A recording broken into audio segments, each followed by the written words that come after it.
and dying in your beds many years from now, would you be willing to trade all the days from this day to that for one chance, just one chance, to come back here and tell our enemies that they may take our lives, but they'll never take our freedom?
And welcome to Anti-Tyranny News Radio here on ECY.TV. Thank you for joining me this evening. Let's just go ahead and kick it off with some of the recent news. Well, we have a few coming out of Ben Swan. One I'm going to get into. Greenwald. Let's just go ahead and get into this one. To publish full list of names targeted by NSA surveillance. Glenn Greenwald, the journalist who worked with NSA whistleblower Edward Snowden to expose deceitful United States surveillance practices, said that he planned to publish a full list of individuals that the NSA has actively spied on. As with a fireworks show, you want to save your best for last, Greenwald told GQ magazine regarding the upcoming revelations. This will be the final, or the finale, a big missing piece. Greenwald has been in the press promoting his new book, No Place to Hide. Edward Snowden, the NSA and the U.S. surveillance state, and affirmed to the Sunday Times that the list of NSA targets will be the biggest disclosure yet. One of the big questions when it comes to domestic spying is who have been the NSA specific targets. Greenwald mused to the Sunday Times, are they political critics and dissidents and activists? Are they generally people we'd regard as terrorists?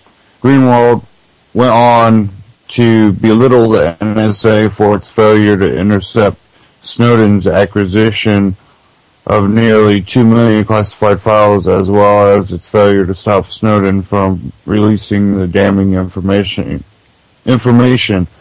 saying not only was he out there under their noses downloading huge amounts of documents without being detected, but to this day they're incapable of finding out what he took. Greenwald will publish the list of the Intercept, an independent online publication created by eBay founder Pierre Amadar,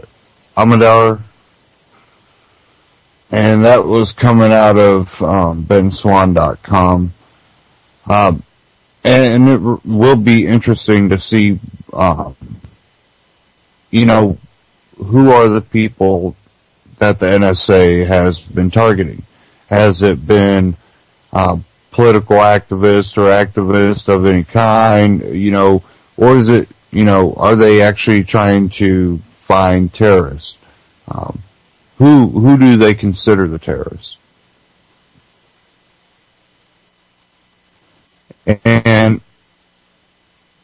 I think that with what revelations we've seen so far, we kind of see where the target is. Just look at, how the vets are treated by the government. And this whole VA thing's not really something new, but you can tell that no matter what administration is put in, you just get the same incompetence out of government to look out for the people because, well, the people are one of their targets, it seems.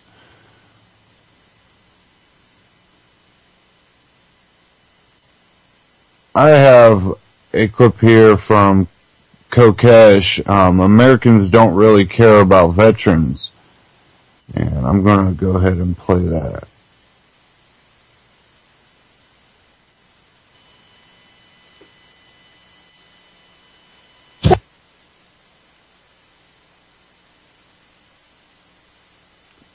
Give me a second here.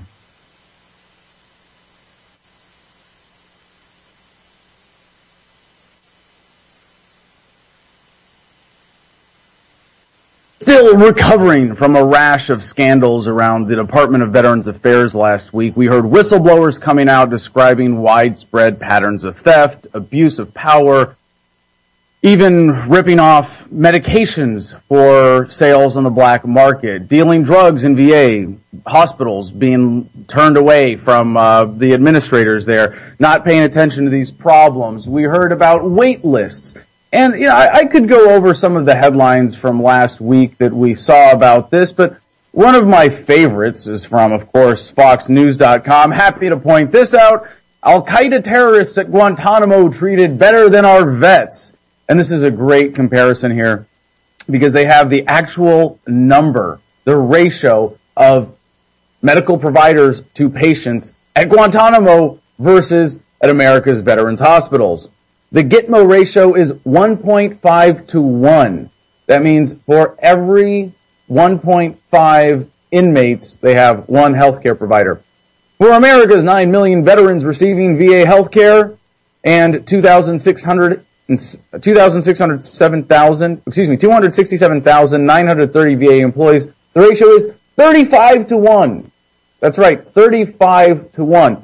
And it's great to see that attention is being brought to this issue. As a veteran myself who gets care through the VA, that's the only thing I can afford for health care. Yeah, I'm encouraged that such a conversation is happening. And it might have some short-term benefits for myself if I ever find the need to go to a hospital or actually turn to the VA. And of course, I'm pretty loath to go in there considering they tried to commit me last time I went in and told them I was having trouble sleeping and then gave me 5 prescriptions, 5 prescriptions, 3 of which had suicide listed as a side effect. I'm not really inclined to turn to the VA unless I absolutely have to. And there's an extra layer, I think, this time to the scandal when you look at Obama's rhetoric and you go back. This is from nationalreview.com. Conservatives have been having kind of a field day with this. Obama, 2007, time to end deplorable conditions at some VA hospitals. So, as Senator Obama, railing against the Bush regime, he was all too keen to point out the problems. Last week, of course, he was instead hosting the Seahawks at the White House, playing Little League and playing catch with some random kids on the street in Washington, D.C. in order to tie up traffic and annoy people with his presence just a little bit more in the name of a good photo op to distract people from all of the real problems going on in this country that he's directly responsible for. And it's great. Like I said, it's great to see this outrage. I mean, WorldNet Daily, WND.com jumped in on this too. Obama, 2008, VA will be leader of healthcare reform. Now, here, I don't know why they're taking a problem with this or taking issue with this because, yeah, the VA is the leader in healthcare reform. When people were talking about Obamacare, like debating whether or not it was going to happen, a lot of veterans were like, hello, over here, have you seen what's going on? Have you seen what's been going on for decades? Yeah, do you really want the government to run healthcare for everybody else too? Are you kidding?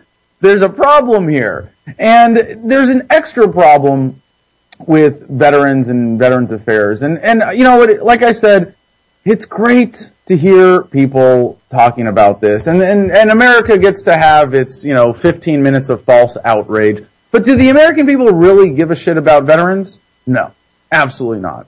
If they did, we wouldn't be in this predicament, because it's relatively easy to bring the political class to bear on an issue when you have sufficient public support, as you would think at least nominally exists for taking care of veterans. You're not going to hear a lot of people standing against the VA. Oh no, the United States federal government, they really need to cut the VA budget. That's such a waste of money taking care of veterans. But why? Like, you have to ask why. Because if you did give a damn about the troops, about veterans, and if you understand them as suckers, then certainly there's plenty of reason to care about them. But I think if you ask why, you might find yourself in a bigger conundrum.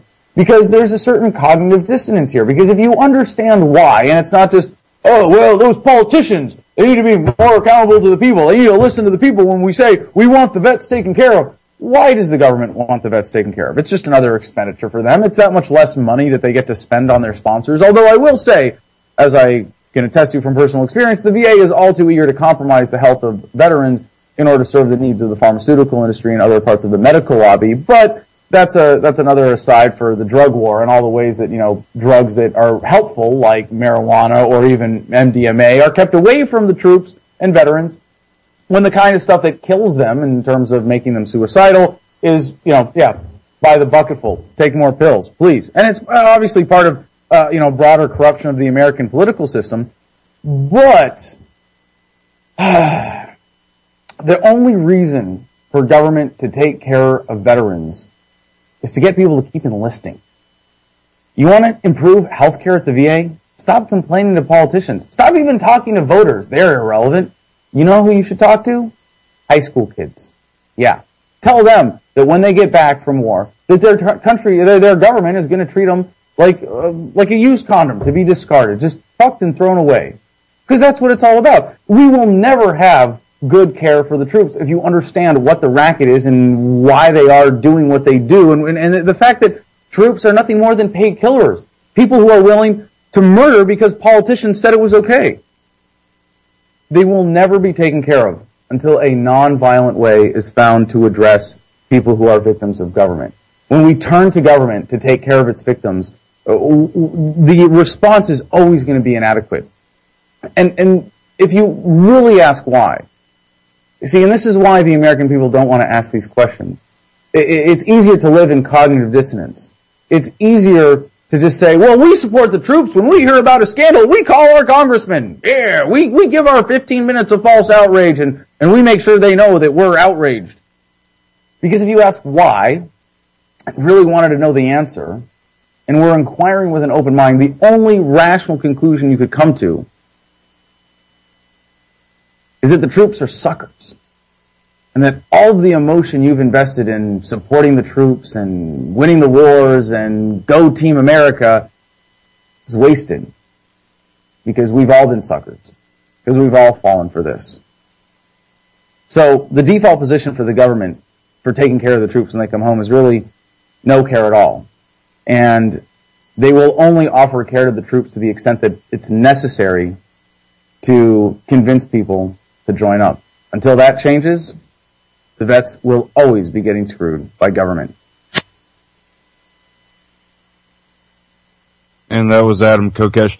And, there's one point I want to point out first, that the whole thing about, do you really want government running your healthcare when you look at how the VA's been ran? That is going to be our healthcare system. And I think that might be one reason that, they're trying to act like they care right now. And another thing, they have to act like they care, again, like he said, because, well, who's going to sign up if they know that they're going to be come back and treated like crap? And it's really just an illusion of, oh, we'll fix the problem. Look back when the Vietnam vets came back. Look how they were treated by society and the government. The help for them wasn't there. That they were completely abandoned by the government.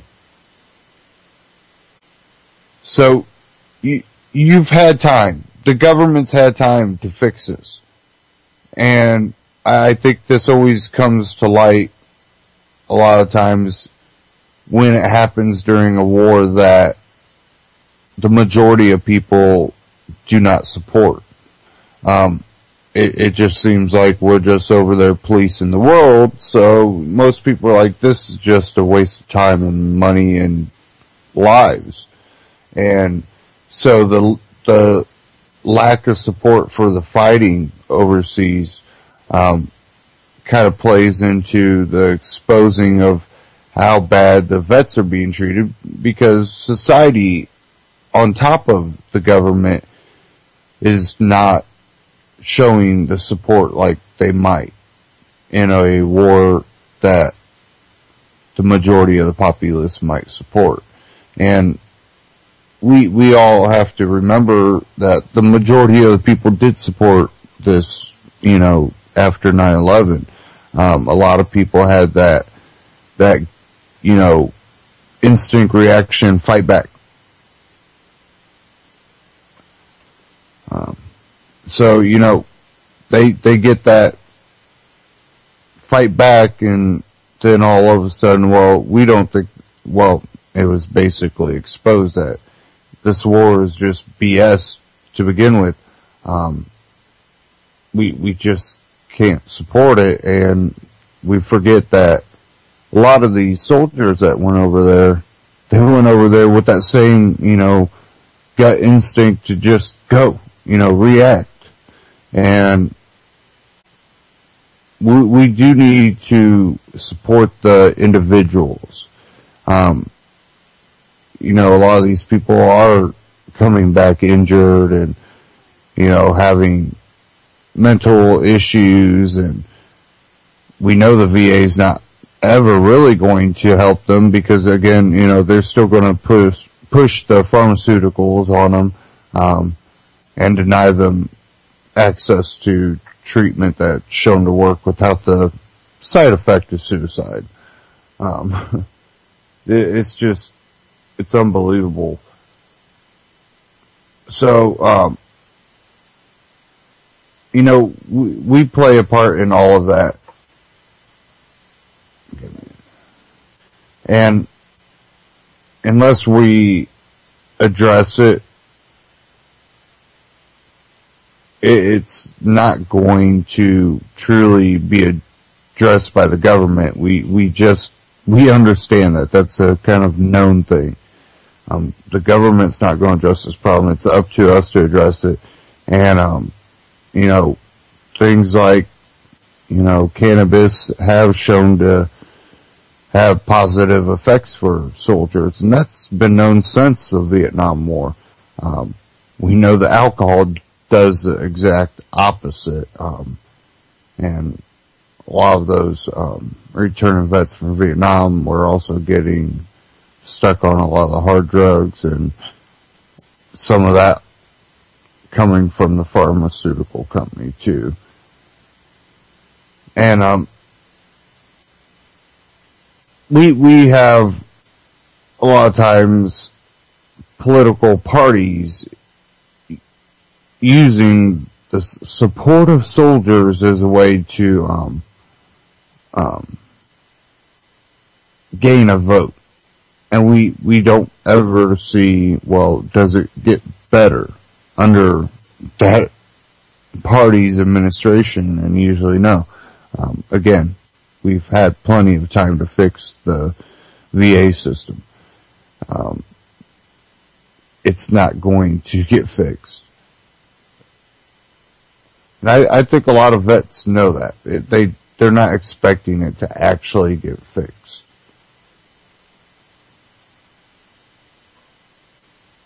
And I was watching something. Let me see if I can find it real quick.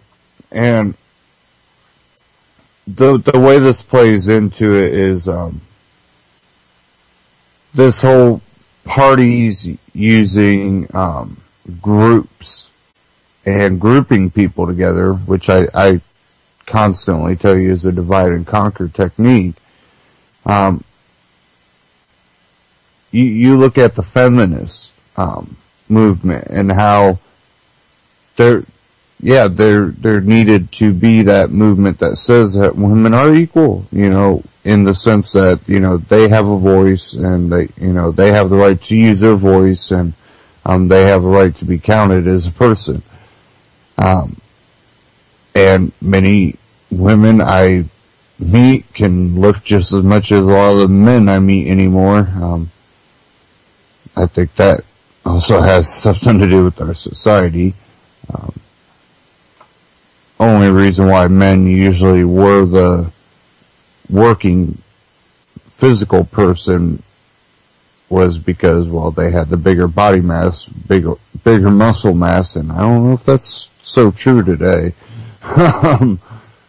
But I watch, how even a lot of the newer movements and, or the rebirth or branding of older movements into newer movements, and the feminist movement is one that it's that, and the gay movement, lesbian, whatever.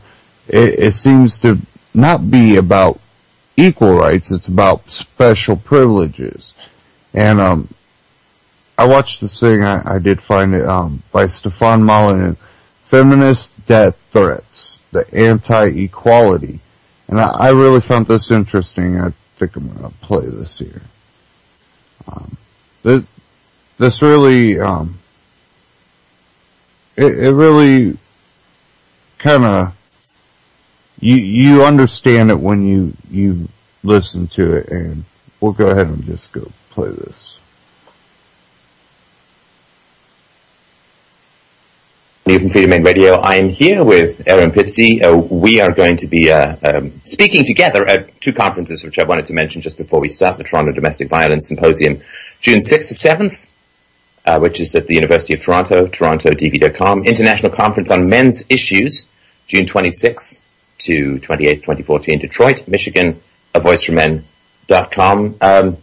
Thank you so much for taking the time today, Aaron. Oh, it's a real pleasure, because most people don't realize my mother was a Canadian. She went to Toronto University. I lived in Toronto as a child. I went to Moulton College. Is that right? I guess I would be one of those people who didn't know that. So thank you for letting me know. Now, you were actually born in China. Is that correct? That's correct. Yes. I was born in Tsingtao with my twin sister, and then we moved to Shanghai. And that would have been, I was born in 1939, so about 1940. Now, the bombs were already falling then. The Japanese had taken over. But at that point, they hadn't joined up with Germany, so we were just living that old colonial life. My mother did only two things in her life: lose her temper and play bridge. So she was at her best there. And she wouldn't leave. Other mothers left with their children, but she wouldn't stop partying. So what happened is, we were suddenly, when the whole thing changed, under house arrest. And all our friends, and our little friends, went into the concentration camps. And we were on the last boat out of China, because my father was a diplomat, and we were exchanged for hostages. That's really how we ended up in Beirut with my mother, because she had a Canadian passport. And we briefly joined my father in Beirut, and then she came to Toronto. But it was a very unhappy time for me, because she was very violent, and particularly to me. And I remember going to Moulton College to school. She'd whipped me with an ironing cord, and I was standing in front of the teacher, and she could see my legs were covered in welts from dried blood. And I said to her, "This is what my mother did to me. Will you help me?" And she said, "Well, no wonder you're such a dreadful child." Oh, my goodness. But that was the problem in those days. Nobody ever admitted anything to do with domestic violence. And I think it was in the 50s when doctors began to first suspect that children who came in with concussions and contusions and lacerations and broken bones, that it might not actually be the endless series of fake accidents that the parents pretended were occurring. That's quite right. But the fact is that all stayed within the medical field. It never got out to the general public. So in a way, everybody knew, and all the agencies knew, but nobody did anything about it. Until in 1971, I had opened a little community center for mothers and kids. The first woman came in and took off her jersey, and she was black and blue to the waist. And I took her home that night because I did know what she was talking about. And then, from then on, that was the first in the world of its kind. And from then on, women and children poured in. But I knew, and I was the only person, because there was no literature you could find about adult domestic violence. But of course I was very open-minded because both my parents were violent. Both were equally dysfunctional. So as far as I was concerned, it was a family issue, it was a human issue. And so almost immediately after I opened the home for the mothers and kids, I opened one for men in North London, which I couldn't keep going because the millionaires who'd give me money for children and my mothers wouldn't give me a penny for men. And of course that's true of 43 or so years later. It's still the same. There's virtually nothing in terms of refuge for men. But there needs to be. This is something I've talked about at this show quite a bit, which is it's remarkable how little feedback occurs in the shows that I do where I talk about women's role in the cycle of violence. And it shocks me, and it still does deeply shock me, that society is unwilling to even discuss women's role in the cycle of violence. Somehow, it's like if you say, well, women are part of the cycle of violence, somehow people believe you're demonizing women and excusing men and so on, which I don't find to be the case at all. But it is remarkable the degree to which it's simply something which you can't talk about, and it seems to me that that's very much against the idea of equality for women. Right? I mean, I was always sort of raised to say, well, treat women as equal to men. It's like, okay, well, then if they're committing crimes against children, which they are on a regular basis, not all, of course, then we should hold them accountable and work to find ways to deal with and remediate that issue. But boy, it's like this whole white knight phalanx comes up around blackened women's hearts to defend them from any moral responsibility, which I find is treating women like children. Well, you have to go back to the beginning. And recently I wrote a book called This Way to the Revolution. It's the story of the setting up of the first shelter in the world, and then what happened subsequently. Now, for the first few years, I built a therapeutic community because I realized that where a parent can't parent because they too have been brought up in violence, there needs to be a therapeutic intervention. When you have a child that's come in, as an example, his father was a murderer. He murdered another child when he was 13. He strangled the child. And everybody was terrified of Peter except for me. And I talked to Peter. He'd been let out of prison. He'd been in prison since he was little. But when you know that his mother was a prostitute and beat him, she then abandoned him, and his father sodomized him regularly, which is why at 13 he was in the children's home. Who do we put in the dock? Where does it stop? That generational violence has probably gone on for 4 or 5 generations. I've always said what we need is family therapy, and indeed I changed the name from Women's Aid to Family Rescue, and this is what we haven't done. A few years later, the emerging feminist movement, it was called Liberation, Women's Liberation in those days, where they had a meeting in Washington after they'd all come back from fighting in the South against segregation. And the women there decided to turn on the men in their lives, the left-wing men. They said, we will no longer fight global capitalism. We will now rename this the patriarchy. This is how this was born. And with that meant that they had access to all women everywhere. Men were the enemy. And all of a sudden, those of us who were following desperately this idea of a new movement, which we understood was equality for women, was actually a sham. And that we were all paying our money into joining the women's liberation movement. Then we were told to have groups in our houses. And then we were told that we would have consciousness-raising sessions. Now, I know exactly where we're going because my father and mother were captured in Tin Sin in 1949 under a house arrest by the communists. So my father was an expert on how it worked. And it was interesting because, as far as I was concerned, when the first meeting in my house called the Goldwalk Road Group, this head honcho came down and told me that my isolation with children and the wish to do something to join with other women was not my problem. My problem was my husband. He was my oppressor. And I remember laughing and saying, well, I'm living enormously comfortably. He's paying the mortgage, so I have the luxury to stay at home. She said, well, yes, but what you don't realize is that you have a mink-lined cage. And I looked at it and I thought, I just thought, I was there in the very early days, and I knew quite a lot of the people who were the leading lights in this. I would say the majority of them, that mantra that we were given, the personal is the political. If your father is a bastard and is violent, then all men are bastards and violent. That's really what went behind it. And they used to pick at me regularly when I spoke anywhere, and the banisters would actually say, all men are rapists, all men are bastards. And I had to have a police escort for a book I wrote called Prone to Violence, which is a study of my therapeutic program. But in 1974, there was a small conference given by us to help other groups. But unbeknown to us, they had all been organizing, and a lot of them were American, and they voted themselves into a national organization that would be feminist, and that men would not be able to work in any of the refuges, and boys over the age of 9 to 12 would not be admitted. And that's the situation now, 43 years later.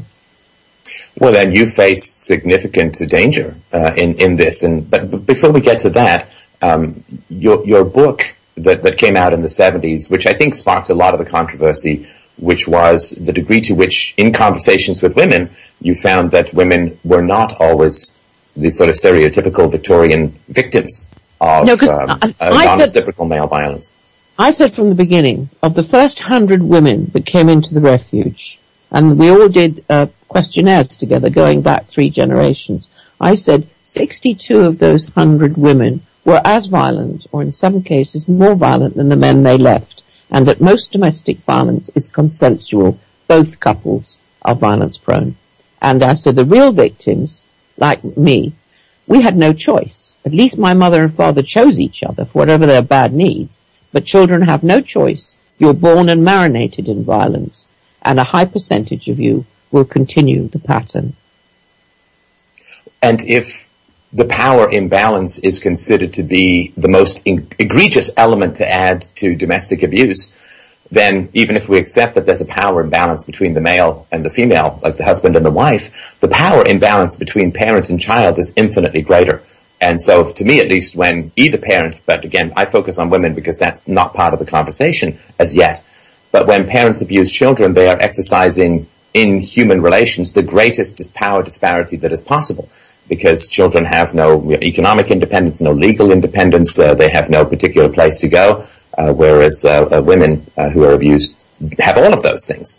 Yeah. And talking about power imbalance with regards to mothers and children in particular, again, is one of these absolutely taboo topics still within society, which, again, I sort of wandered into it thinking, well, this can't be that controversial, it's so obvious. But my naivety made me a bit more outspoken than I might have otherwise been. I've since learned better.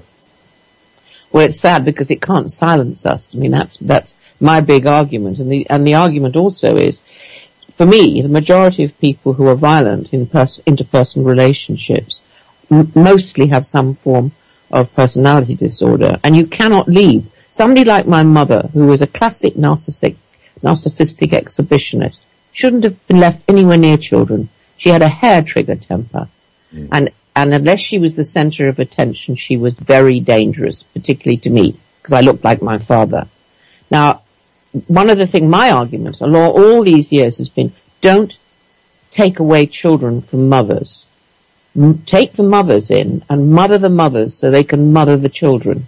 Learn to mother the children. And that's what I did. I had long-term accommodation, shared accommodation, and women stayed with me for 2 or 3 years till it was time for them to be rehoused. By that time, they had learned all the things they needed to do to be able to enjoy their children and to have a future with their children. And of course, nobody would listen. And now what happens, if a woman gets involved in a violent relationship, the social workers say to her, if you don't give this man up, we're taking the children into care. Or if she's what they call an unfit mother, they take the children into care. Care, in many cases, is even worse than the family. And also, the mothers replace the children, so you double and treble the problem as the years go on. It's a madness. The main point of all this is at some point we have to offer family rescue, family therapy as an antidote to violent childhoods. Not this idea that you simply take women into refuges, you tell them they're victims, they're not responsible for their choices, and you let them loose, and they just re-addict themselves to some other violent relationship. Well, and I think one of the things that has happened is that with private charity, the private donors tend to look for long-term results because they can put their money anywhere. When the public money begins to flow in a sense, there's less incentive to solve the problem in the long term because if the problem is solved, then the public money dries up. And so I think that and again, it's not that the people doing it are in any way malevolent or conscious of this, but I think there is this issue where with the public money flowing, the revolution, in a sense, can never end because then the money dries up and people have to find something else to do with their time or other ways to earn their money. Partly that, but of course it's also a $1 billion enterprise now. And the problem, and I've always said this, and it does bother me, is that for many of the shelters in America and across the Western world, these are the bunkers where you can actually brainwash fragile women into whatever you want to brainwash them into. And the reason why there has never been any research is done on any of these refuges in any part of the Western world. There are no outcomes. There's nothing. It's just a fenced-off discussion where if anybody tries to have an honest discussion, as you've already experienced, they're screamed at and picketed and threatened. And my feeling is that it's conferences like this, which is going to be about the family and domestic violence. It's not one way or the other. But we do have to look at radical feminism because in my time, I'm 75 now, I was there in those great big meetings where we were told the family was a dangerous place for women and children. And our women's minister only in 1990 said in a policy paper, the new family unit will be women and children. And this is exactly what's happening. It is one of the great tragedies of the 20th century, the degree to which when leftism, and look, I'm not a rightist, so I'm another species completely, but when leftism tends to infiltrate civil movements or social movements, they almost inevitably bring with them the demonization of some particular group, whether it's the class or bourgeoisie or Jews or men or something. There is this demonization aspect and this sort of feral hatred that emerges, which I think really impedes any long-term productive problem solving. Well, I think that's absolutely right. And I suppose the genius of those early women was working out that if they condemned the other half of the human race, they would have access to unlimited sums of money, which is actually what's happened. And they can't be questioned.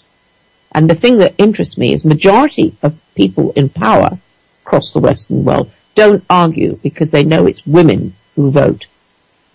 And this is behind an awful lot of why nobody speaks up. It's not as though I'm saying something that people in the street don't understand. They do.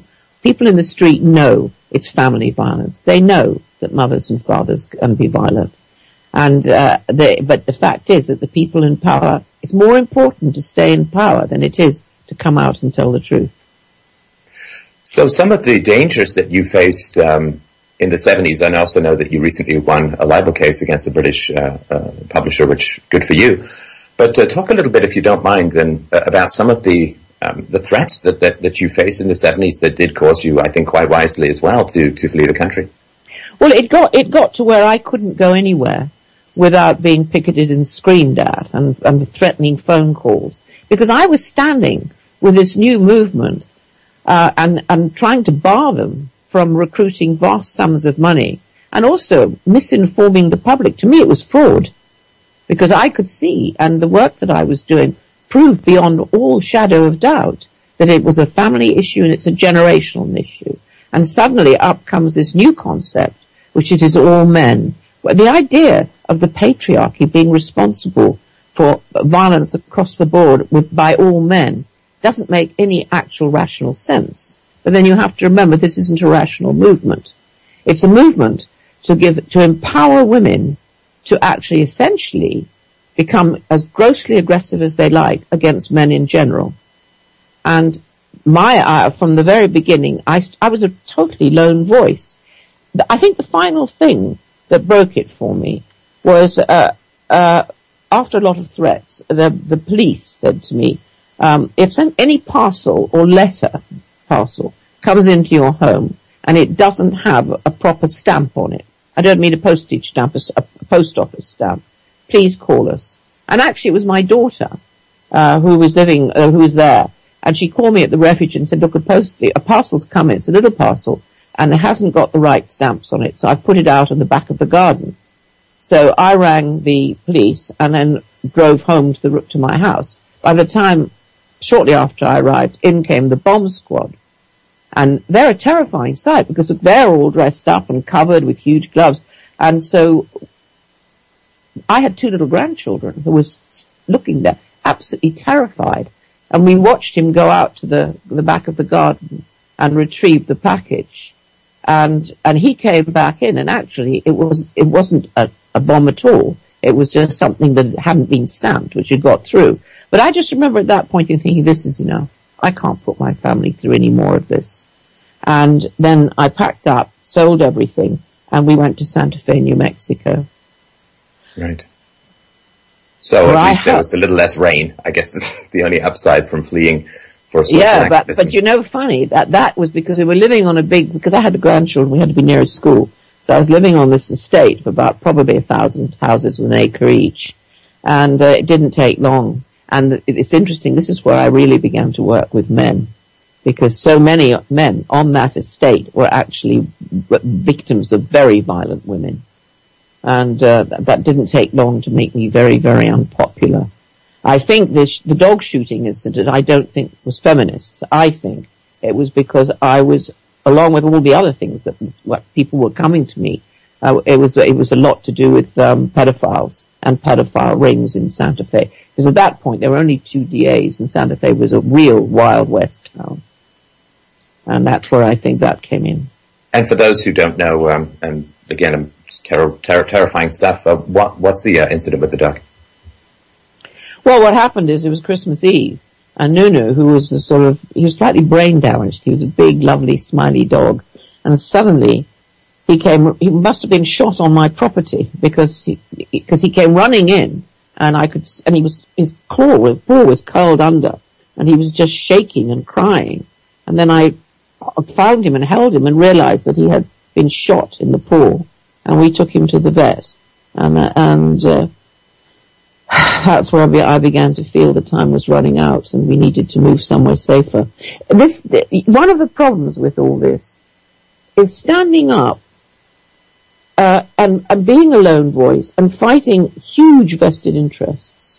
It's a very dangerous business, and you've got to know what you're doing. I mean, even as recently as it probably been 1998, I was with Senator Ann Coles, and we were in Vancouver to speak. And police were all over the place when we arrived there because we'd been threatened with a bomb by a local radical lesbian group.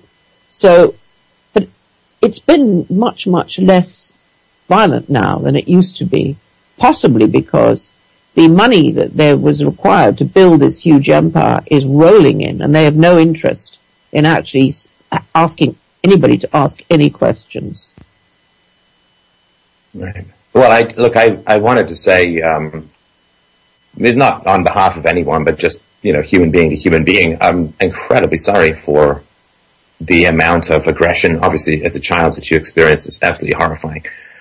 But, it is very difficult when you see the cure for some of the greatest human evils. And I've made the case, and others have made the case, that if we can deal with violence against children, the number of human evils that will fall away are incalculable, and it will be a life and planet-saving movement. And we cannot deal with aggression against children without dealing with women's capacity for violence. To some degree, we've dealt with males' capacity for violence, and this is well understood within society. I think it's a bit exaggerated at times, but it's part of the public discourse, even though it's obviously distorted at times. And your heroism is astonishing. Your commitment to a more peaceful world, your commitment to establishing moral responsibility for all adults, and your compassion, of course, for those who've even initiated violence against children and others is incredible. I just really wanted to give you my sympathy and my intense admiration for the strength. I know this is an uncomfortable thing because you're British and I'm British, or at least grew up in England, so compliments are like, oh yes, well, yo. No, I don't feel it. No, I actually don't feel it. I feel this is what happened when the children were older in the refuge and could understand, and we'd have sessions with the children and the mother.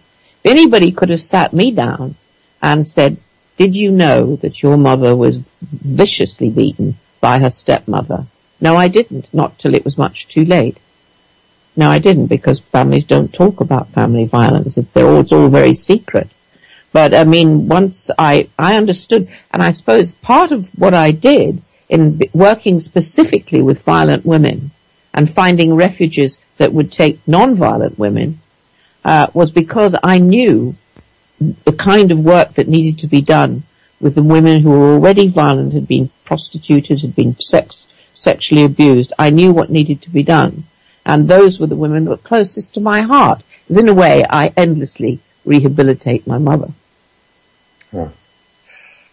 Do you think that there's anything in particular, and, you know, I always ask these questions and I sound like I'm some sort of determinist, which I'm not, but it always fascinates me, and I think it's a huge, huge question.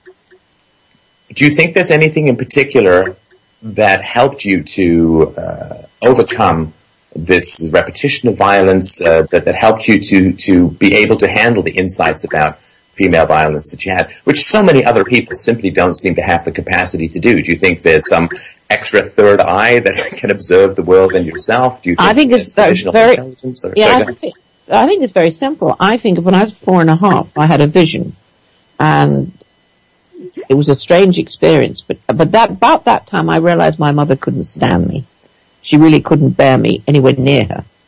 But this vision with such a comfort. I knew I was loved beyond all human reason. And then, when I was 9, and we went to a holiday home because my parents were then in China, Miss Williams came into my life. And this is where I believe so totally in mentors. I took one look at this huge woman. She must be about 25 stone, and she was 6'7". She'd driven ambulances in the war. She was a golf champion. She was the local magistrate. And she was the most powerful person with a huge compassion and ability to love all 40 of us. And she was my mentor. In my refuge, immediately, the first bit of money I had, I hired a man to come and work with us. And thereafter, good, gentle men, as volunteers and staff, came and worked with us for years and years and years. And I love it because the memories of the children are very largely of the men who played with them, who were part of the play staff, who nurtured them. And that's why we desperately need men in shelters. But they're not allowed because they're the enemy, which is, to me, tragic. Well, and of course, in any other sphere, if a woman was married to a black man who beat her, and then there was a group who said, well, now we're not going to allow any black men near any women, that would be considered horribly racist and would be condemned from every conceivable sphere. But sexism against men is like physics. You don't even really question it. It just is. But I find it amazing because in 1982, when Prone to Violence was published, and I had to have a police escort outside the Savoy, where I was at a luncheon, the pickets all arrived. Many, many women with these big banners saying all men are rapists and bastards. And I went down to the police and I just said to them exactly what you said. If that was Jews or black men, you'd arrest them all. But because it's all men. And he just looked at me and he said, and he laughed and he said, we're frightened of them. No, you're not. You just think it's funny. And men, I'm afraid, it's only just recently that men across the board are waking up. For a long time, they were intimidated. Well, and what are your views, I guess, after a lifetime of activism? I know this is tough to compress into a relatively short conversation, but where do you think that the movement to heal families, the movement to bring more moral responsibility to women, the movement to really work with the facts of domestic violence, how do you think that's going, and where do you think it is since when you began? It's pretty much nowhere. There are individuals in the field. But my hope is that I come back to Canada, which is half of who I am, and I'm going to this conference on the 6th and the 7th of June. And I don't know the details yet exactly, but I will be there, and I hope this is the beginning. Because then again, as you said, we will both be at the conference in Detroit. And this has to be the beginning of a dialogue. And I've said this so many times, that men and women working together can protect the next generation of children. If we can protect the next generation of children, then we can empty prisons and we can empty mental hospitals, because everybody knows that it's in prison where you see those children when they've grown up. Huge percentage are children from exactly my sort of background. And if Mrs. Williams hadn't, I was an incredibly dangerous child. That's why I wrote Infernal Child. It's a story of what it's like to be completely out of control. They couldn't school me, they couldn't do anything with me. I was just dangerous till I met Miss Williams. Yeah.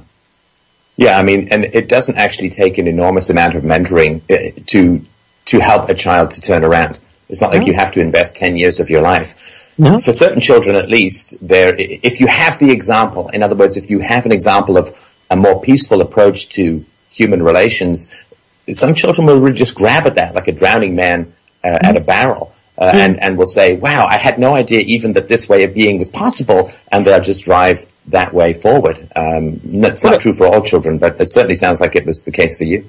Yeah, and I think that I used to say to the mothers, you only have one strategy for survival, and that's the boot and the fist, because that is how you were programmed. But I'm going to teach you other strategies for survival, and that's what we did, and with the children. And it's lovely now because many of the children contact me on Facebook, and I know so many of them. It's very obvious the ones that came in younger have the best chance. When they were much older, it was much harder. And the other thing I say, which is the saddest thing to say, the girls were so much more resilient than the boys. I would expect when proper research is done into all these families, you will find that boys, particularly when their mothers are violent, are far more damaged. That's why you see so many more men in prisons than you do women. I think that the fragility of boys is one of the great unspoken realities of society. Because, of course, girls are these tender flowers that need to be protected and nurtured, but boys are considered to be sort of wild animals that will domesticate themselves. And this doesn't, in my experience, this is not the case at all. Where boys are very fragile. I think you find, I agree with that. And I also think that for a boy, it's interesting how the girls would come into the refuge, and yes, they were damaged, and yes, they had strategies that were going to do them no good long term, including finding the violent repercussions in the family drama exciting, and finding it very hard to deal with normal everyday life. But I think for the boys, where the mothers rejected them. And of course, as you know, boys under one are most likely to be murdered, not girls. And the figures go on up. And that's why I suppose I didn't only have children in the refuge. I brought up a lot of children in my own home with my children.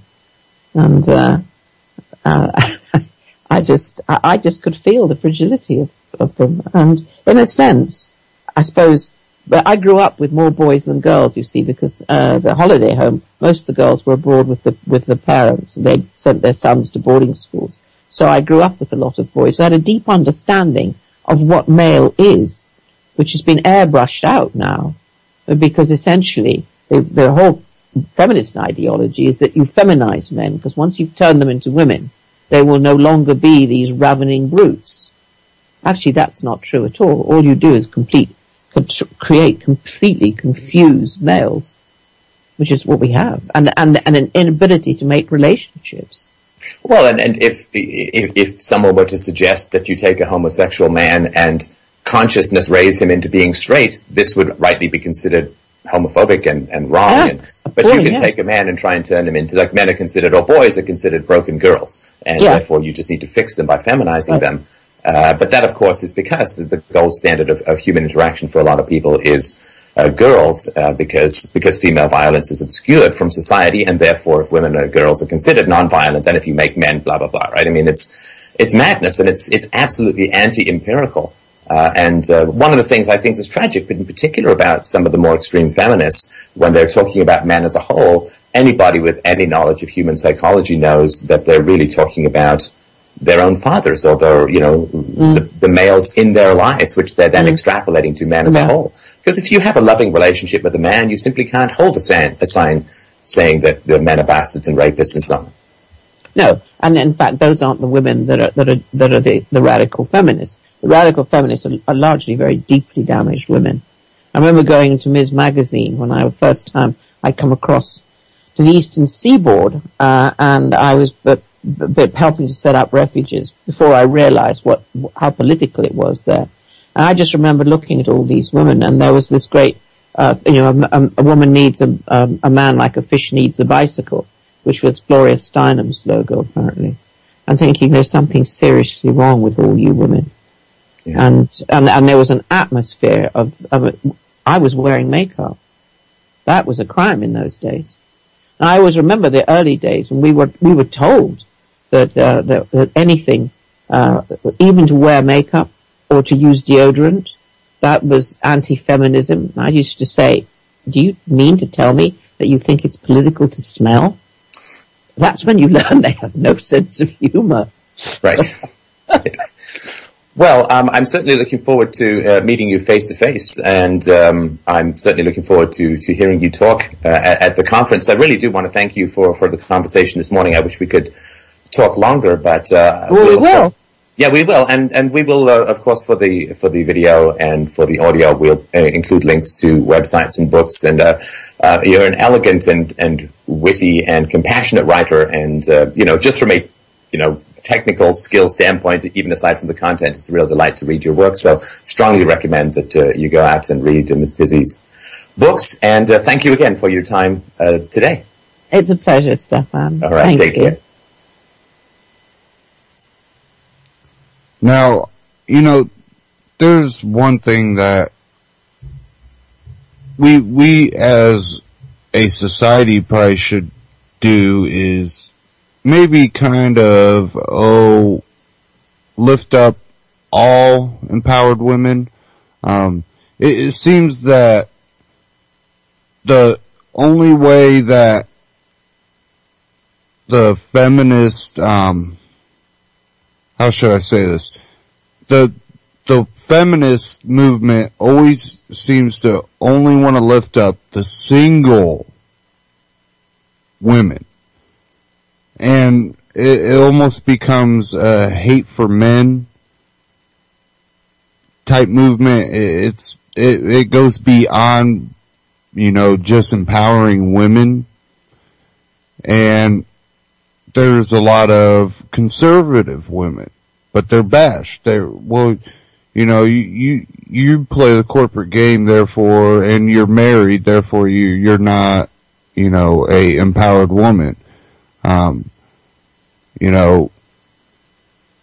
There's plenty of empowered women that are married that are, just down to earth Americans with a family, and they're out there working their butts off too. And it's just these movements are always hijacked and used for a purpose. And we as a society need to be able to realize when these, groups have really been hijacked for those purposes, those agendas from the elites. A lot of us that were Ron Paul supporters, back 06, 07, 08, the basic kicking off of the modern day Tea Party, which I don't even like to call it the kickoff of that because it got hijacked. And we were watching that transformation where, we start these old, local Tea Party grassroots things, and all of a sudden you have these giant organizations that are being funded, and they pop out of nowhere, and they basically claim, they're the authority of the Tea Party now, in a way. But the Tea Party is still, it still holds its diversity. I know quite a few, Tea Party groups that are still rooted in that early 06, 07, 08, fundamental principles that was organized out of. Even though I've shied more completely out of the political spectrum through my ideology and just experiencing all the crap that went on with the support of Ron Paul and how they played the delegates and two elections, dealing with that. You look at a lot of the Ron Paul supporters and you see a lot of us are more just, really deep into our libertarian ideology, our, anarcho-capitalism, free market, voluntarist, non-aggression principle. You really see that the people that fought, 2 election cycles, fought hard, did it by the rules.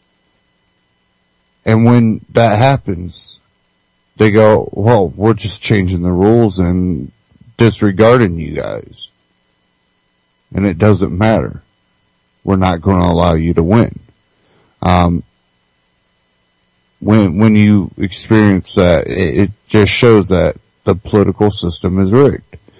That doesn't mean that I don't support people that are out there trying to do the right thing. I just don't think we have some great chance of succeeding. And I always tell people, but you can prove me wrong. You can go out there and, do what you need. And if, a third party all of a sudden just came out of the woodworks and people supported a libertarian candidate and, showed that, well, they're not playing the game no more, I might have a little bit more positive outlook, but it hasn't happened yet. Kind of like the VA thing, we've had time to fix this. What is going on? Do we need any more convincing that this needs fixed? And I just don't see it happening. That, and I completely disagree with democracy, because that says mob rule. That says that 51% can rule over 49%. And when you look at it that way, you understand the consequences that can come out of that.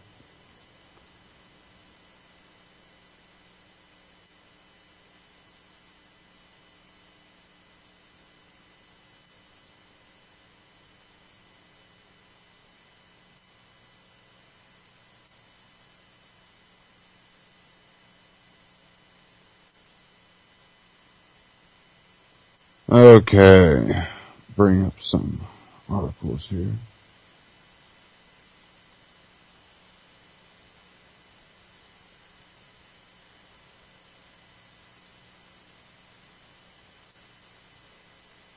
And this, I've seen it across Drudge. It says, is it Bilderberg Conference or conspiracy? And this came out of the Independent, UK. It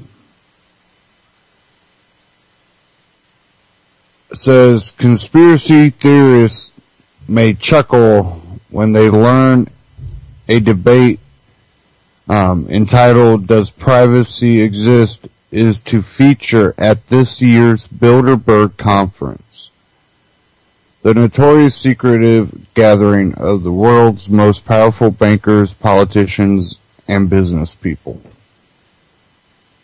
There may be further shaking of heads when they discover one of the participants at the heavily fortified five-star Marriott Hotel in Copenhagen, Denmark, will be Keith Alexander, the former director of the National Security Agency, which was embarrassed by the mass surveillance revelations leaked by Edward Snowden. In fairness to the Bilderberg, the organizers of this year's conference, which starts on Thursday, have made efforts to be more transparent by publishing a list of all the prime ministers, chief executives, and military chiefs in attendance, as well as the topics up for discussion. Chancellor George Osborne and his Labour counterpart Ed Balls are among the hand-picked group of British politicians who will visit Copenhagen to hobnob with the global elite behind closed doors. Other guests from the political sphere include the former third man of New Labour, Lord Mandelson, the current International Development Secretary, Justice Greening, and the veteran American foreign policy expert Henry Kissinger. Billionaire captains of industry who landed invitations include heads of Shell, BP, Airbus, HSBC, Saab, AXA, Google, and LinkedIn. They will sit alongside key global power brokers such as Christine Lagarde, the head of International Monetary Fund, and senior officials from European Central Bank.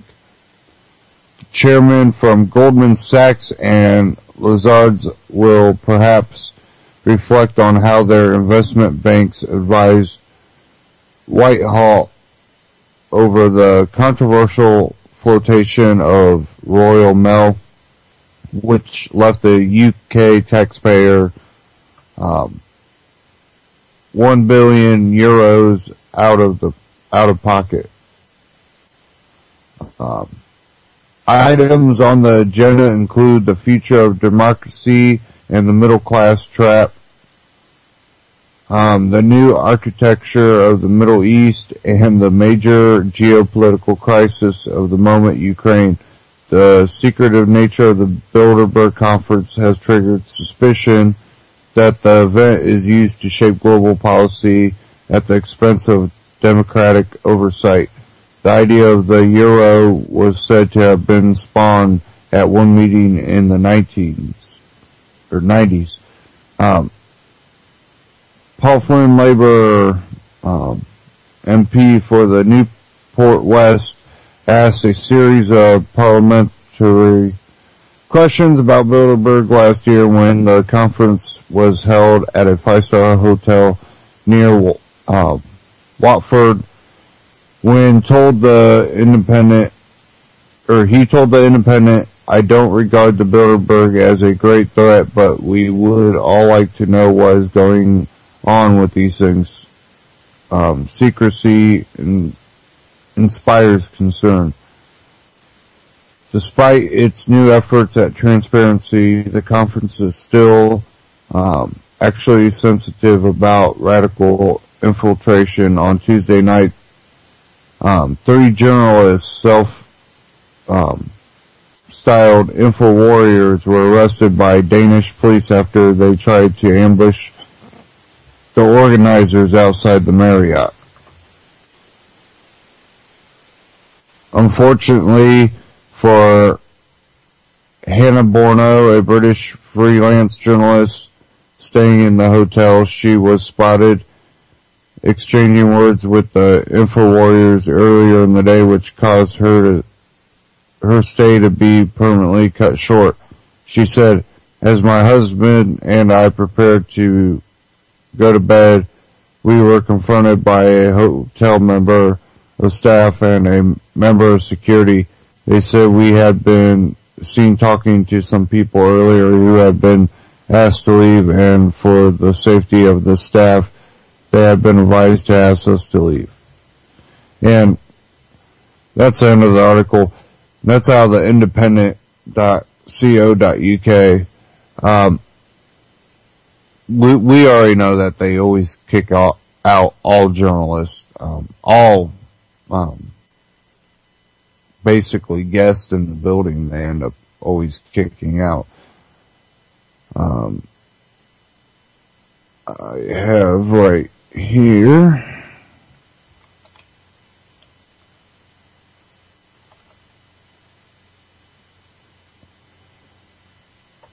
Get it pulled up.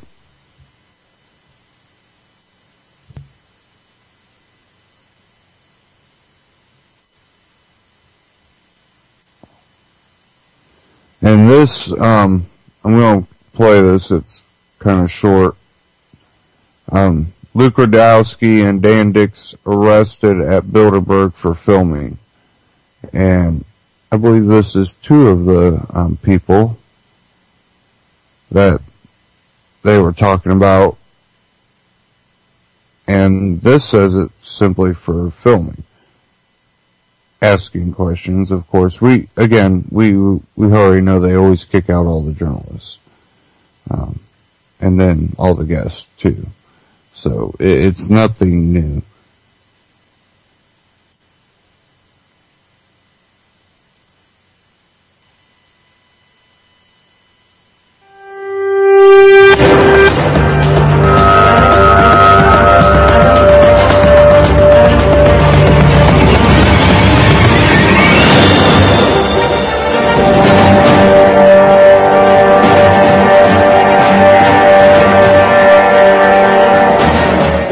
This is Luke Radowski. We are James.org here with the one and only Dan Dix.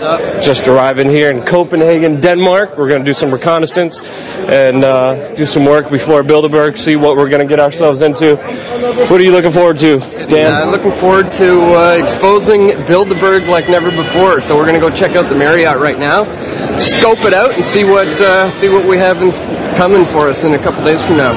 We don't look for trouble, but trouble finds us. Are you good to go? We're positive these are the organizers, right? Are you guys sure? Who knew that?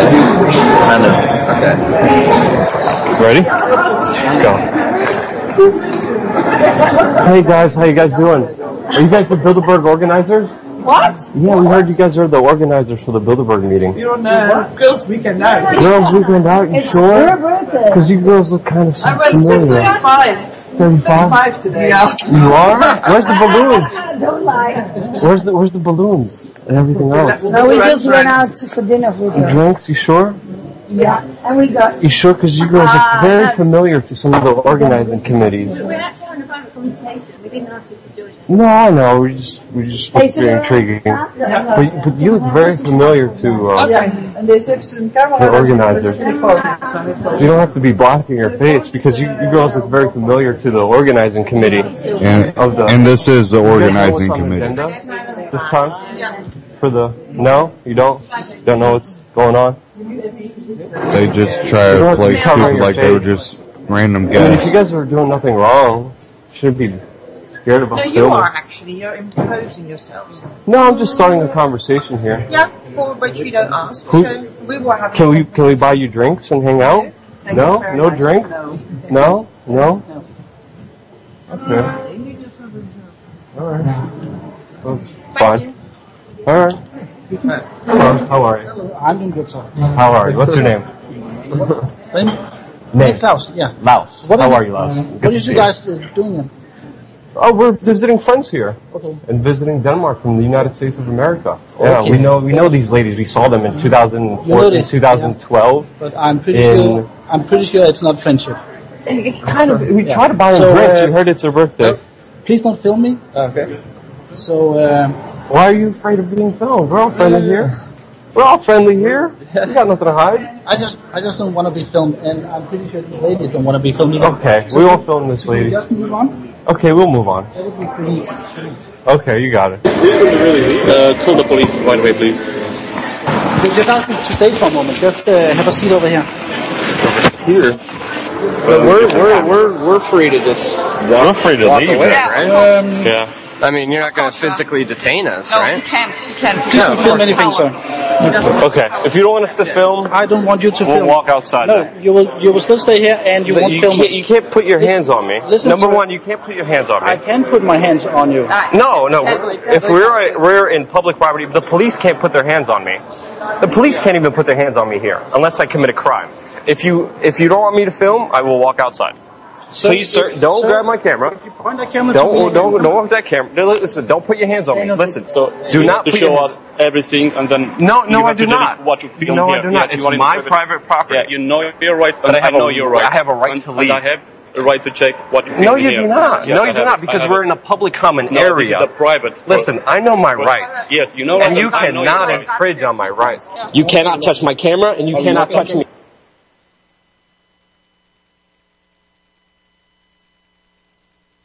My rights. Yes, you know. And you I know your cannot rights. infringe on my rights. You cannot touch my camera, and you cannot touch me. If you touch me, I will press charges on you. Listen, I'm going to walk out this door. You ask me not to do something, I respect your wishes. You touch me, that's assault. I will ask you first to delete. You could ask me anything you want. You could ask me to go to the moon. Doesn't mean I can get to the moon. Don't discussion in another direction, please. It's fine. Listen, We'll walk out of here. we're walking out of here. We wish to leave your premises immediately. We haven't done anything wrong. We're in a public common area. We used your business. And you cannot take my private property away. This is something this is my equipment. This is my video footage. But listen, Daniel, I know you're doing your job. Please don't touch me as I try to walk out. I'm not touching you. Okay, thank you. You have a nice day. Excuse me. You guys are blocking my path. Excuse me. You guys have a nice day. I wish to leave, and I wish you not to put your hands on me. You can't lock me out. You're locking me under the fence. No, you can't. You can't do that. No, you can't do that. Nope. Fire danger number You don't one. have the right to detain us. You can't physically touch us, man. No, you cannot touch me. No, you cannot touch me. Hey, You don't yo, have the right. no, you can't. You can't. Yo, Luke. Listen, you guys Listen, can't. sir, I can put you under citizen's arrest. And For then what? You don't have the You right. have to tell me what you're arresting me for. No. We have no right to put your hands on him. in the private area, sir. What We're am I leaving the under arrest private area. We're in the private area. Get away from me. Don't touch me. Don't touch me. touch you. All right, don't touch me. Don't touch me. First, I ask you to delete whatever you have on this camera, and then to leave. Okay? That's my private property. I'm not This going is to the do private that. area. Okay, It's so the same. if I'm, you can't touch my equipment. You guys can't touch my That's gear. why. You're still filming. You can't That's touch why. my gear. Then you can go there. Listen. You don't have the right. No, you can't. They don't. Move.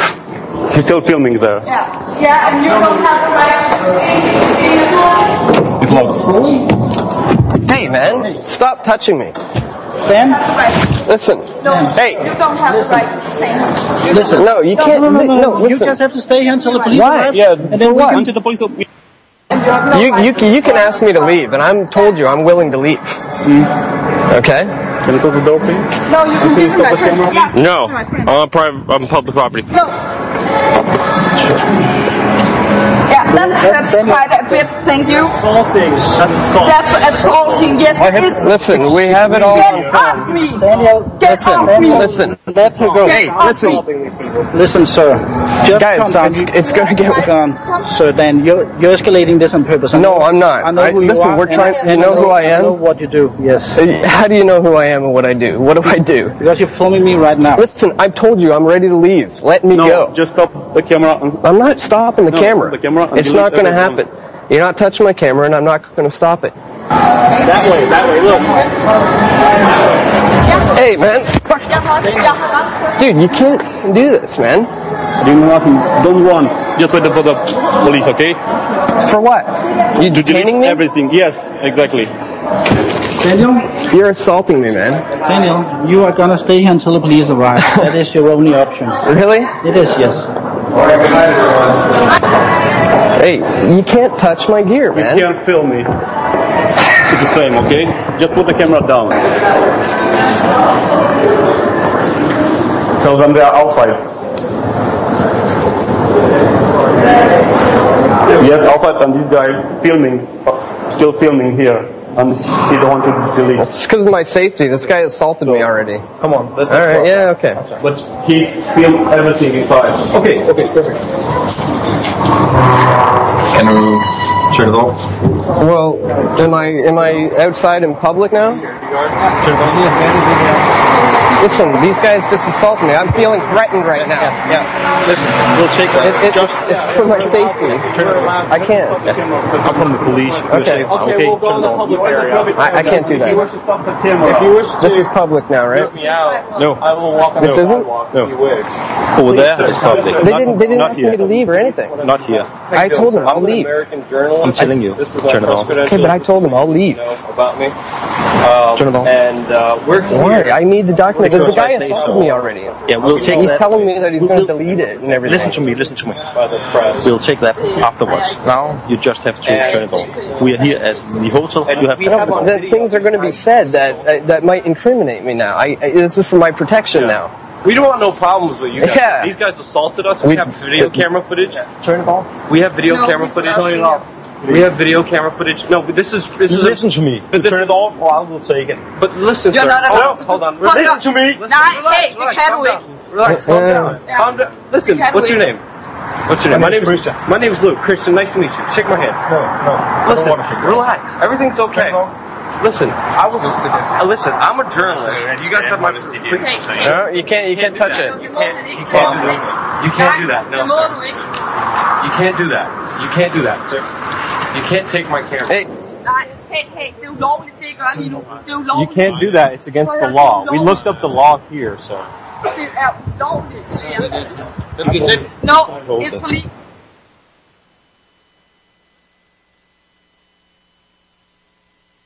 Says here, after the video cameras were taken, Luke and Dan were arrested and taken into custody.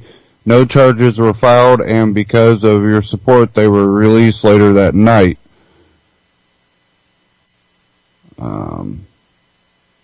And that was it. So, they were arrested for filming in a public space because all of a sudden it became a private space because Bilderberg was there. Which, again, they looked up the law and looked into it, and that's something you definitely have to do whenever you're doing any type of journalist work, wherever you go, is do it by law. And, you know, they were arrested, detained, but let go, no charges filed because, again, they didn't do anything wrong, but they are going to make it extremely hard for you to do your job. And, well, you've seen what it was, and it looked to me that was more than likely, not saying it was, but more than likely it looked to be probably private security for Bilderberg, because the one guy that, approached them when they were talking to the women, the organizers, it seems that was the key that sparked that guy off, and he did not want them to be able to leave with the footage. And of course the hotel jumped in because, well, who's paying the bill? Give me a second as my browser decides to mess up.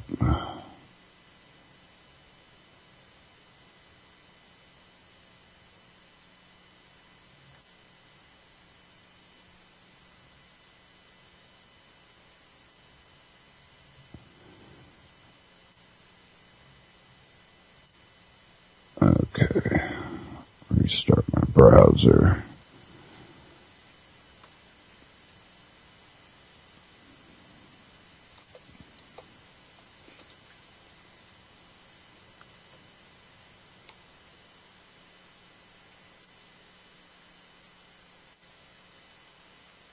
And I have have some more news about Bilderberg out of InfoWars.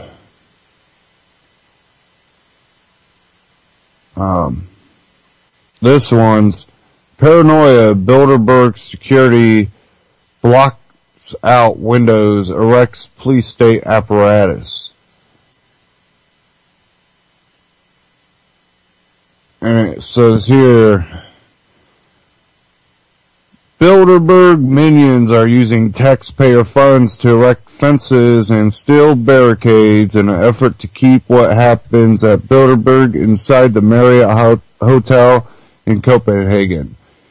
InfoWars reporters are on site to document the over-the-top paranoid reaction, greeting journalists who dare venture to Denmark to report on what the real power brokers are scheming behind closed doors.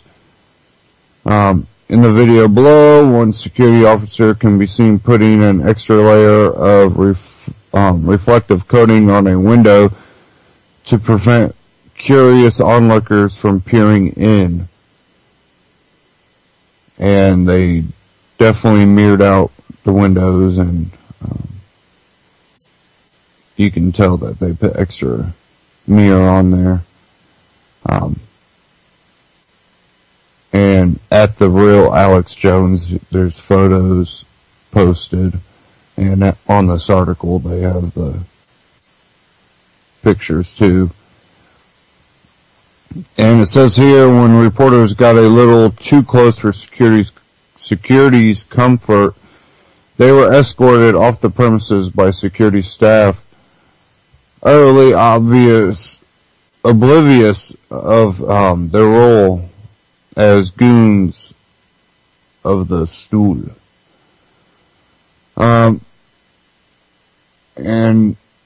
many of you know InfoWars will be covering Bilderberg, how they do, and you can always follow them to see any news coming out of there. And We Are Change usually puts out quite a few.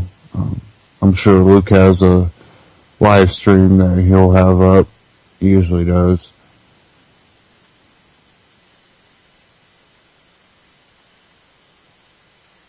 Okay.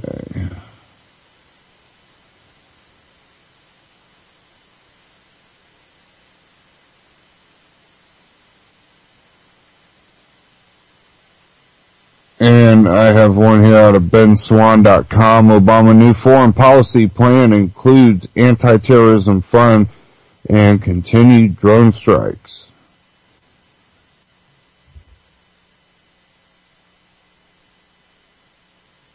Give me a second. Using a site called AnthemVault.com. It links directly to a bank account, allows you to buy and sell gold and silver just as easily as you would, say, Bitcoin. Right now, Anthem Vault is giving away free gold and silver to everyone who opens a free account by clicking on the link in this video. Sorry about that ad there. benswan.com though.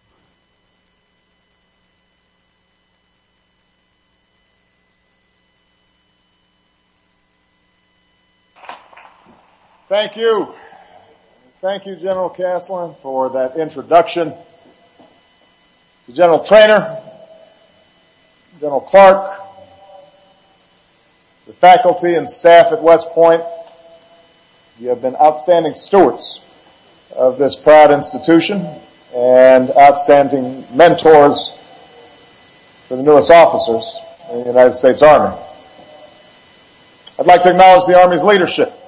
General McHugh, Secretary McHugh, General Odierno, as well as Senator Jack Reed, who is here and a proud graduate of West Point himself. To the class of 2014, I congratulate you on taking your place on the long gray line. Among you is the first all-female command team, Erin Maudlin and Austin Barth. In Cal Glavin, you have a Rhodes Scholar.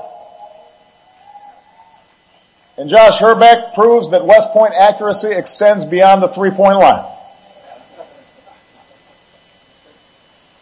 To the entire class, let me reassure you in these final hours at West Point, as Commander-in-Chief, I hereby absolve all cadets who are on restriction for minor conduct offenses.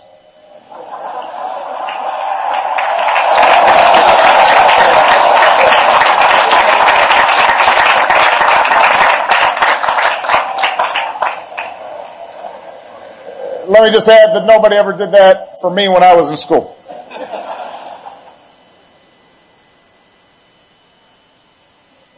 I know you join me in extending a word of thanks to your families.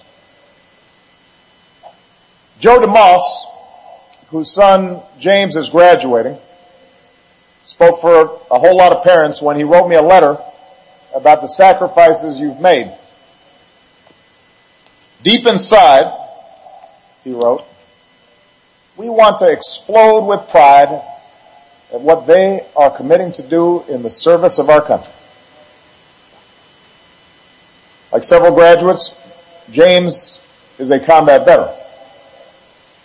And I would ask all of us here today to stand and pay tribute not only to the veterans among us, but to the more than 2.5 million Americans who have served in Iraq and Afghanistan, as well as their families.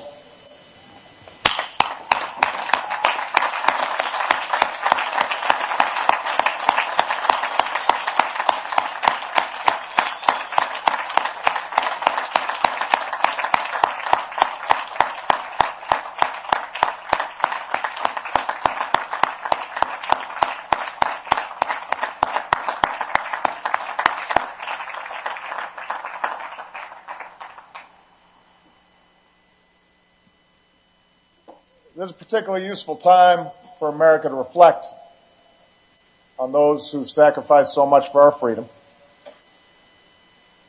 A few days after Memorial Day, you are the first class to graduate since 9/11 who may not be sent into combat in Iraq or Afghanistan.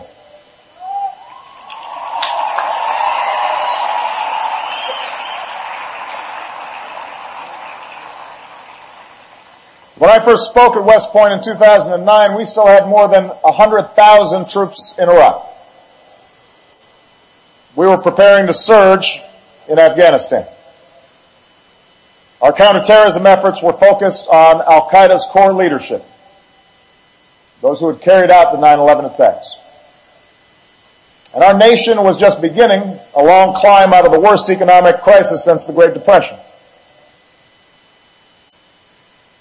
4.5 years later, as you graduate, the landscape has changed.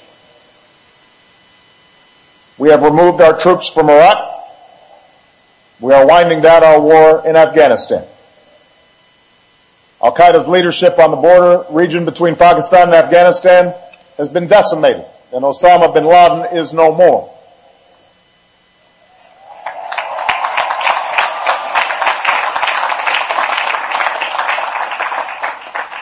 And through it all, we've refocused our investments in what has always been a key source of American strength, a growing economy that can provide opportunity for everybody who's willing to work hard and take responsibility here at home.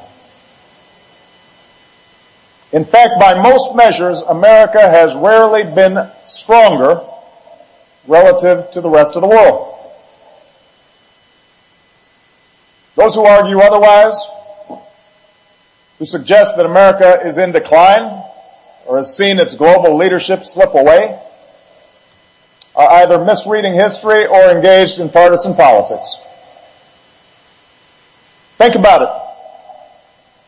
Our military has no peer. The odds of a direct threat against us by any nation are low and do not come close to the dangers we faced during the Cold War. Meanwhile, our economy remains the most dynamic on earth, our businesses the most innovative. Each year, we grow more energy independent. From Europe to Asia, we are the hub of alliances unrivaled in the history of nations. America continues to attract striving immigrants. The values of our founding inspire leaders in parliaments and new movements in public squares around the globe. And when a typhoon hits the Philippines, or schoolgirls are kidnapped in Nigeria, or masked men occupy a building in Ukraine, it is America that the world looks to for help.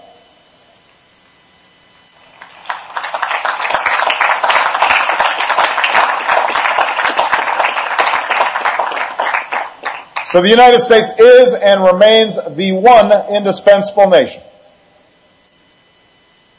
That has been true for the century past, and it will be true for the century to come. But the world is changing with accelerating speed. This presents opportunity, but also new dangers. We know all too well after 9/11 just how technology and globalization has put power once reserved for states in the hands of individuals, raising the capacity of terrorists to do harm. Russia's aggression towards former Soviet states unnerves capitals in Europe, while China's economic rise and military reach worries its neighbors. From Brazil to India, rising middle classes compete with us, and governments seek a greater say in global forums. And even as developing nations embrace democracy and market economies, 24-hour news and social media makes it impossible to ignore the continuation of sectarian conflicts and failing states and popular uprisings that might have received only passing notice a generation ago. It will be your generation's task to respond to this new world. The question we face, the question each of you will face, is not whether America will lead, but how we will lead. Not just to secure our peace and prosperity, but also extend peace and prosperity around the globe. Now, this question isn't new, at least since George Washington served as commander-in-chief. There have been those who warned against foreign entanglements that do not touch directly on our security or economic well-being. Today, according to self-described realists, conflicts in Syria or Ukraine or the Central African Republic are not ours to solve. And not surprisingly, after costly wars and continuing challenges here at home, that view is shared by many Americans. A different view from interventionists from the left and the right says that we ignore these conflicts at our own peril. That America's willingness to apply force around the world is the ultimate safeguard against chaos. And America's failure to act in the face of Syrian brutality or Russian provocations not only violates our conscience, but invites escalating aggression in the future. And each side can point to history to support its claims. But I believe neither view fully speaks to the demands of this moment. It is absolutely true that in the 21st century, American isolationism is not an option. We don't have a choice to ignore what happens beyond our borders. If nuclear materials are not secure, that poses a danger to American cities. As the Syrian civil war spills across borders, the capacity of battle-hardened extremist groups to come after us only increases. Regional aggression that goes unchecked, whether in southern Ukraine or the South China Sea or anywhere else in the world, will ultimately impact our allies and could draw in our military. We can't ignore what happens beyond our boundaries. Now, you see in all of this that he's asserting that we as America are morally right and these others are morally wrong. And when you end up finding out in a lot of the instances that we helped create a coup, we helped create a revolution, we sparked the conflict and then use that as justification to go in. And when parts of a country decide they want to be with Russia, all of a sudden it's Russia's fault. Not saying Russia doesn't have anything to do with that, but when there's evidence that shows that, well, maybe America was kind of helping spark things off too. And by the way, the ones that America and the EU are supporting in Ukraine are the ones that were violent people. Extremely violent people. And again, you see that in most of these that we support these, Al-Qaeda or, rebel groups that are not morally good people. They are very vicious and demonic almost. They'll eat the hearts of their victims and, all these types of things. And, well, that's who America supports. So, how are we morally the ones that should have some say in what's going on around the world? If we have our own problems, that's the problem. That we think, well, we have our problems, but these people are so much worse, and, well, if we're headed the same path that they are, do we have any of the tools, or are we truly going to help anybody if we're headed the same path that they are going down? Evidently we don't have the answers, so how are we morally right to step in and demand this change? It's about the power grab. And that's the main issue. Play a little more. And beyond these narrow rationales, I believe we have a real stake, abiding self-interest, in making sure... Oh, and to point out that the whole nuke thing, we got to secure the nukes around, but we can have a monopoly on the nukes then? Is that the goal here? And again, that says, well, we won't do any evil with the nukes, but everybody else might, so we shouldn't allow them to have them. And it's almost the same mentality that you get out of Google, that I always go back to that interview that I seen with Glenn Beck and, one of the Google execs. Glenn Beck was trying to go, couldn't this be used for you? Well, no, we stick to our motto, do no evil. But couldn't it? Well, no, because we wouldn't allow that. We're not that type of company. Not pointing out that they built the back door for NSA, that, which they fight to a point, I think, but I think a lot of that's kind of misdirection. It's that whole mentality that somehow that you can't make a mistake, you can't ever do any evil. Most people would say, well, no, I do make mistakes. There's probably some things I've done that kind of came off as evil, even though it wasn't my intent. Again, I make mistakes. So, it's one of those things that this egotistical mentality is exactly the problem. And those are the people that we have in charge of our government. And this almost kind of reminds me of like some Romanistic auditorium with the emperor talking down to the little pawn soldiers that he's going to send off to be killed, against the barbarians. When he's talking about, first he says, non-interventionist, and then, he says isolationist.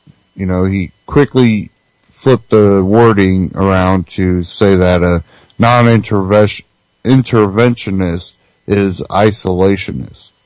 And those are two different things, and that was the same type of wording, gameplay and trickery they played with Ron Paul. They go, well, it's non-interventionist, policies, blah, blah, blah, that's just, that's isolationism. No. You could trade with countries, you could be open with countries. It's saying that you're not going to go around and police the world because you realize that you are just a flawed nation as many others. Not saying others aren't worse, but we don't have the answers for everybody's woes. And in the end, we could go in with our military, but most of the people are going to stand up for themselves, and which a lot of times after we go in with our military, we prevent them from standing up for themselves by controlling elections and playing our military game over there. Well, we'll keep military over here until we like the results of what's going on. So I'll play just a little bit more of this. Our children and our grandchildren grow up in a world where schoolgirls are not kidnapped, where individuals are not slaughtered because of tribe or faith or political belief. I believe that a world of greater freedom and tolerance is not only a moral imperative, it also helps to keep us safe. But to say that we have an interest in pursuing peace and freedom beyond our borders is not to say that every problem has a military solution. Since World War II, some of our most costly mistakes came not from our restraint, but from our willingness to rush into military adventures without thinking through the consequences, without building international support and legitimacy for our action, without leveling with the American people about the sacrifices required. Tough talk often draws headlines, but war rarely conforms to slogans.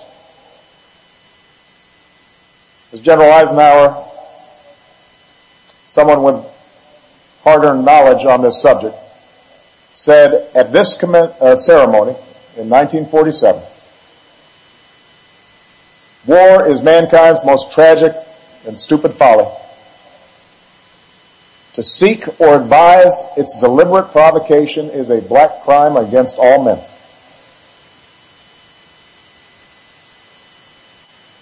Like Eisenhower, this generation of men and women in uniform know all too well the wages of war. And that includes those of you here at West Point. 4 of the service members who stood in the audience when I announced the surge of our forces in Afghanistan gave their lives in that effort. A lot more were wounded. I believe America's security demanded those deployments. But I am haunted by those deaths. I am haunted by those wounds. And I would betray my duty to you and to the country we love if I ever sent you into harm's way simply because I saw a problem somewhere in the world that needed to be fixed. Or because I was worried about critics who think military intervention is the only way for America to avoid looking weak.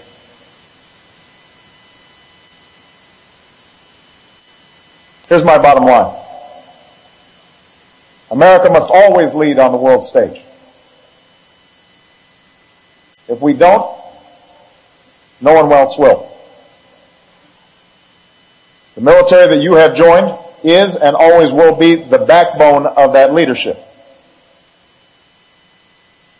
But U.S. military action cannot be the only or even primary component of our leadership in every instance. Just because we have the best hammer does not mean that every problem is a nail. And because the costs associated with military action are so high, you should expect every civilian leader, and especially your commander-in-chief, to be clear about how that awesome power should be used. So let me spend the rest of my time describing my vision for how the United States of America and our military should lead in the years to come. For you will be part of that leadership. First, let me repeat a principle I put forward at the outset of my presidency. The United States will use military force unilaterally if necessary when our core interests demand it. When our people are threatened, when our livelihoods are at stake, when the security of our allies is in danger. In these circumstances, we still need to ask tough questions about whether our actions are proportional and effective and just. International opinion matters. But America should never ask permission to protect our people, our homeland, or our way of life.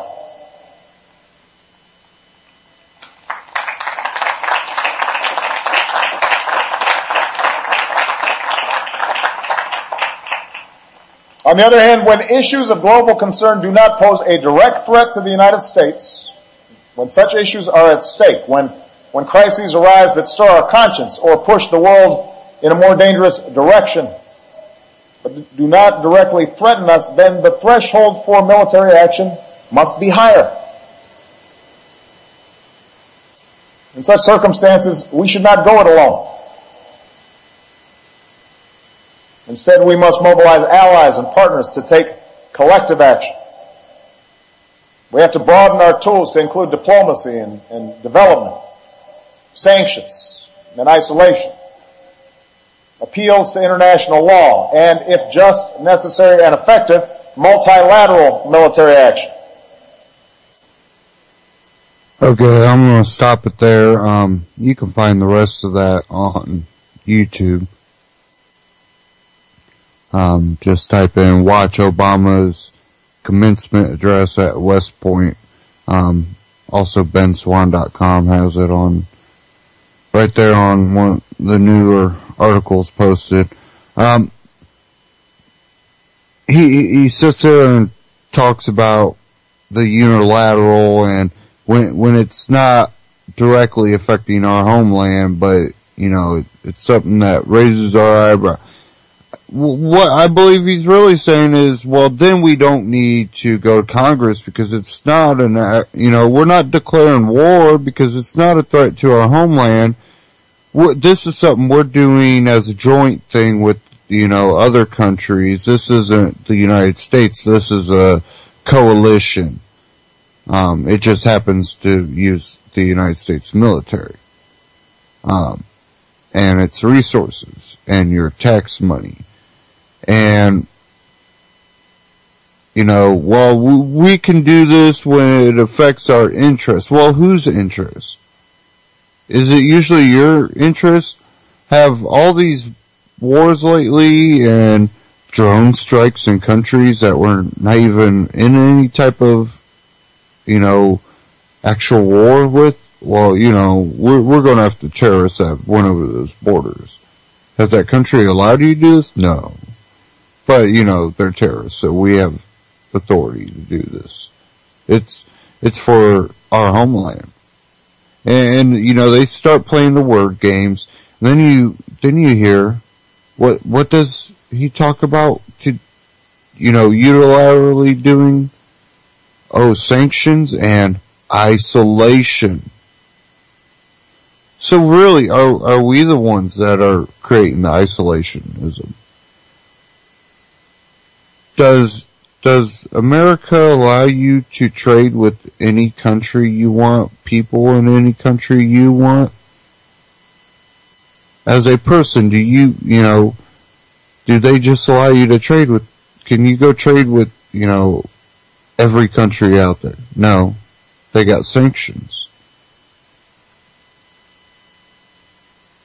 They are the isolationists. And that's, the whole word game they like to play. Because they were calling Ron Paul isolationist because of his non-intervention policies.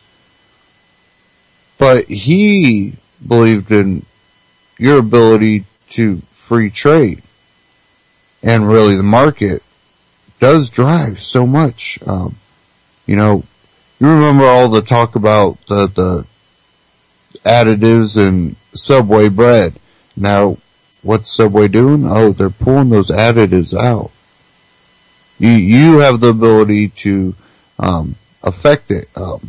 Even the, environmentalists have proved that, where, you got a lot of food out there that they work with these organizations, buy this and $1 gets put into, preserving this area of rainforest or wetlands or a lot of stuff. But the problem is we still have a lot of those tied to government or the United Nations. So then you get it funded where then they go in at the local level and affect your local government so they can take property away from you because now it's wetlands, or tell you you can have your property, you just can't do anything on it because, well, it's watershed or it's wetlands. And then you see a lot of people standing up against that. They're going, hold on, no. Well, there's a lot of, so-called environmental groups that you would ever see me spend a dime to support them because I know their intent. But there's, the local groups of people that sustain their land. They do their local farming. They do organic. They don't use chemicals. And they really do make that land viable and prosperous, not only for humans, but for nature itself. It's fertile ground. It's not hurt. Those people get attacked by the chemical spraying farmers are okay. And, support those type of groups. Those are the true environmentalists, the ones that are willing to, take care of their land and give you healthy products from that land. Food or, whatever it be. Hopefully one day industrial hemp, because there's so much that we can make with it and we could produce it so cheap. And biofuel and all that off of it, I think would be very prosperous for America. But there's a real disconnect, I think, with a lot of Americans in reality when it comes to, do we have this moral authority to isolate a country because we disagree with what they're doing? And I look at Iran. I don't like Iran's government any better than I like ours. I think they're probably even worse over in Iran, but I don't live there, so I don't know. And what I've seen of Iran, there was a Rick Steves thing out there. Go find that and watch, these people over in Iran. These people didn't hate Americans. This is government against government. And us people are being used as pawns. We need to start thinking about that. Take care. I'll see you this Friday. Stay tuned here on ECY.TV.